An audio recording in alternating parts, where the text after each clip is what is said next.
Hi everyone. सो इस video में एक महा कंपैरिजन टीसीएस और इन्फोसिस दोनों मास जायंट्स के बीच में हम करने वाले हैं कि दोनों कंपनी के बारे में डिफरेंशिएट कर देते हैं कि दोनों कंपनीज का एक एक पॉइंट पे कंपैरिजन करते हैं, प्रोफाइल्स क्या है, वर्क कल्चर कैसा है, कौन सी कंपनी किससे बेटर है उसके बारे में भी डिस्कस करेंगे। सो स्टार्ट करते हैं इस वीडियो को। छोटी सी वीडियो होने वाली है, क्रिस्प में हर चीज़ को डिस्कस करेंगे। तो टीसीएस और इन्फोसिस को कुछ पॉइंट्स पे हम कवर करने वाले हैं यहाँ पे। सो स्टार्ट करते हैं। तो सबसे पहले ये जॉब प्रोफाइल। तो देखो, जो टीसीएस है उसकी जॉब प्रोफाइल्स हैं बीपीएस, निंजा और डिजिटल, और इन्फोसिस की जॉब प्रोफाइल है बीपीओ, सिस्टम इंजीनियर और स्पेशलिस्ट प्रोग्रामर। अब अगर इन दोनों को मैं आपस में कंपेयर करूं तो टीसीएस बीपीएस है और वहाँ पे इन्फोसिस बीपीओ है।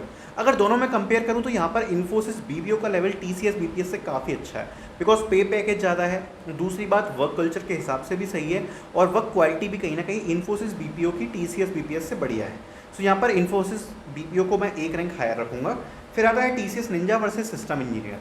अब ये दोनों बिल्कुल कंपेरेबल हैं क्योंकि दोनों बिल्कुल सिमिलर पोस्ट हैं और बेसिकली फ्रेशर्स को टीसीएस और इन्फोसिस इन्हीं पोस्ट पे हायर करते हैं। तो अगर दोनों का कंपैरिजन करूँ तो दोनों में वैसे कुछ खास ऐसा कंपेयर करने को है नहीं, बिकॉज दोनों लगभग बराबर के हैं, दोनों में ऐसा कोई डिफरेंस नहीं है। टीसीएस निंजा की प्रोफाइल पे हायर करती है, इन्फोसिस सिस्टम इंजीनियर के पैकेज पे हायर करती है।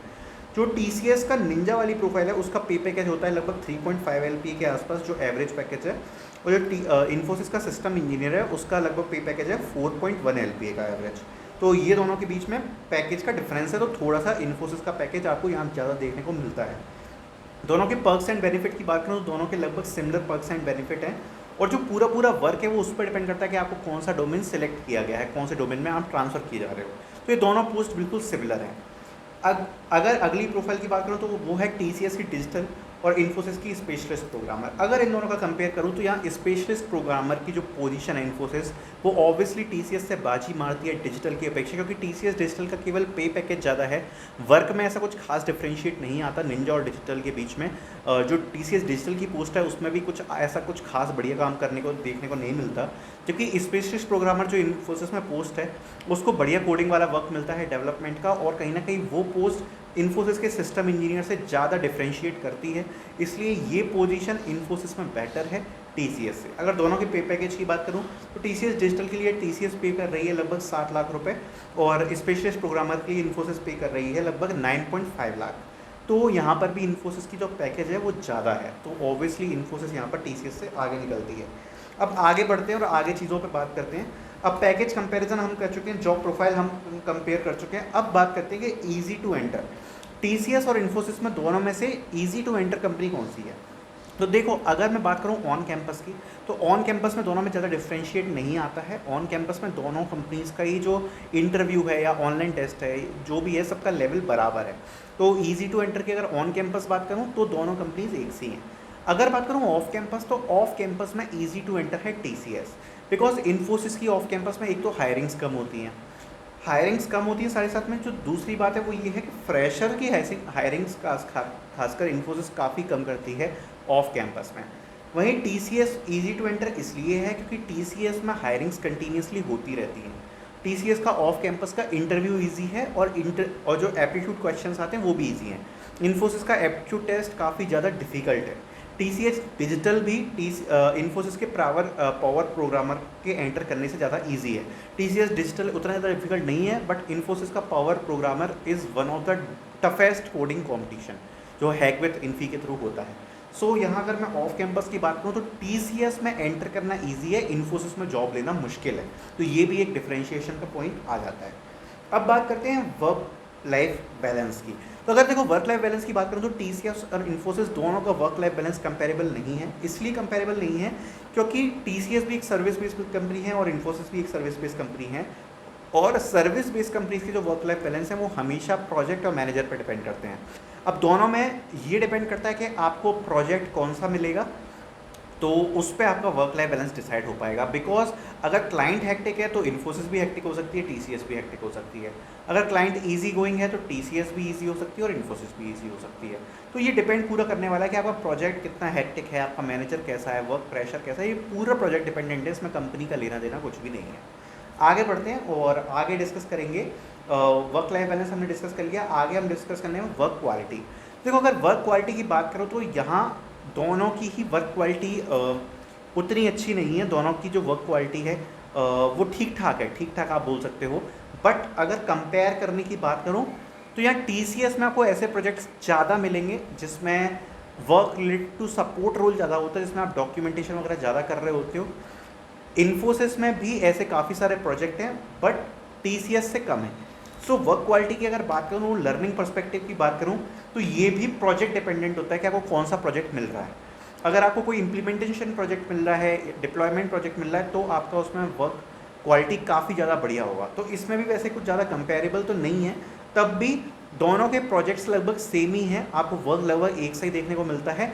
बट डिफरेंस यही आ जाता है कि हाँ, इन्फोसिस में आप एक प्लस पॉइंट बोल सकते हो, बिकॉज इन्फोसिस के अंदर मैं ये बोलूँगा कि जो जावा है, जावा का कल्चर बढ़िया है। अगर आप जावा की फील्ड में जा रहे हो तो इन्फोसिस में वन ऑफ द अच्छे डेवलपर्स मिलेंगे आपको जावा की फील्ड में।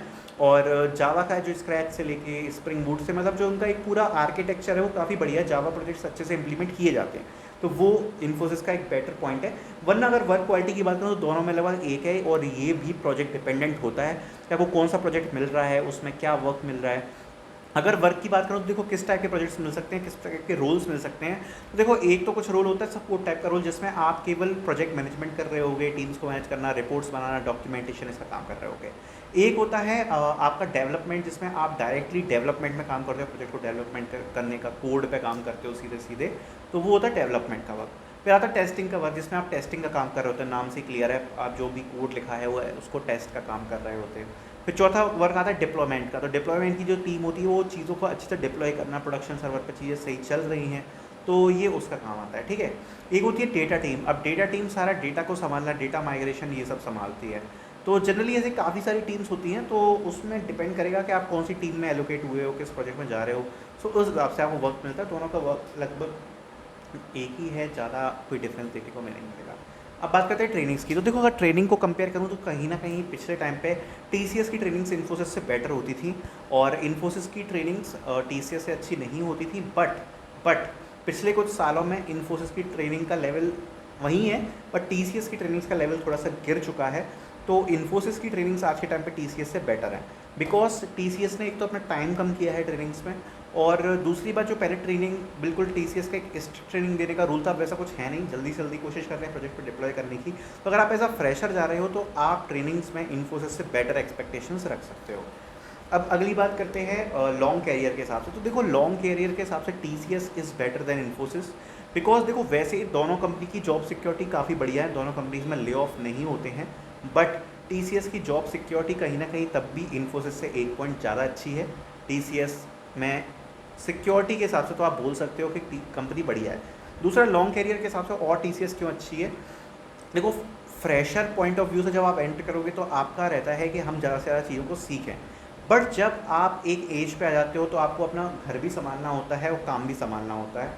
तो वर्क लाइफ के हिसाब से अगर मैं देखूँ और मैनेज के हिसाब से देखूँ, तो अगर आप मैनेजमेंट पोजीशन पे जा रहे हो, मतलब मैनेजर लेवल पे जा रहे हो, तो उस टाइम पर कहीं ना कहीं TCS में काम भी कम है।